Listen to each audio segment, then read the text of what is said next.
Yeah, you get to a point where you've meditated enough to see what this place really is. It is absolutely a construct. It absolutely is a hologram. It absolutely is a movie, a theater of life. It is absolutely a simulation. 100%. And the NPCs pretty much is everybody. You can actually tell people, let's say you hung out with somebody long enough, you can actually predict what they're going to say before they say it. They run on a program. You can actually know what they're going to do before they do it because they run on a repeat simulated program. And they can't admit it. They can't admit it. And then when you show it to them, it kind of scares them. They're like, in a way, they're thinking, well, he done figured me out. He figured me out. And that kind of scares them that somebody figured them out,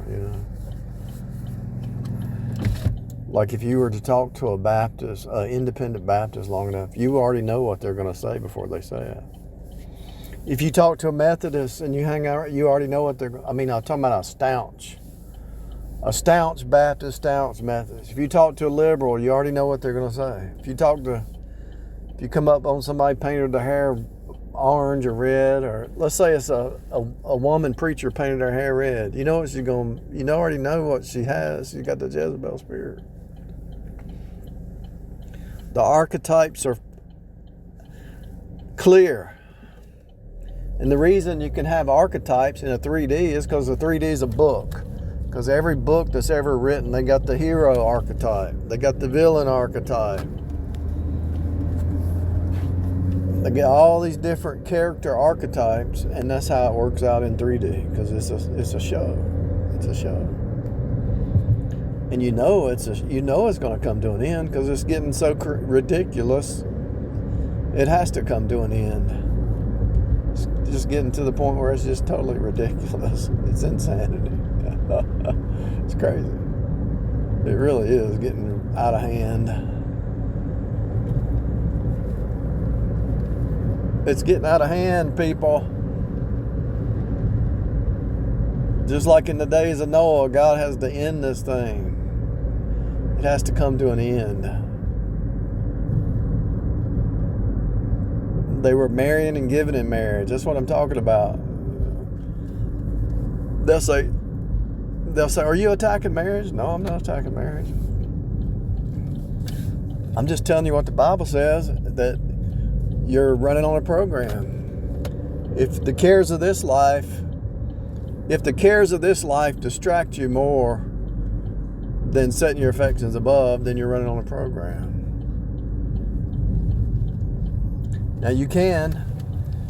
It takes a little bit of meditation, a little bit of concentration, but you can get to the point where you can function down here while you're still setting your affections above. Because most people say, I can't do that. You can't do that.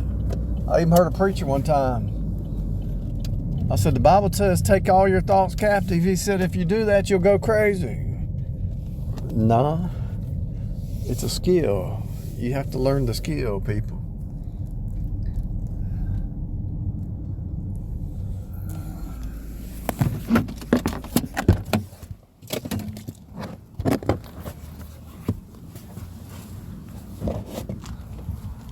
It's kind of like if you're on a balancing pole,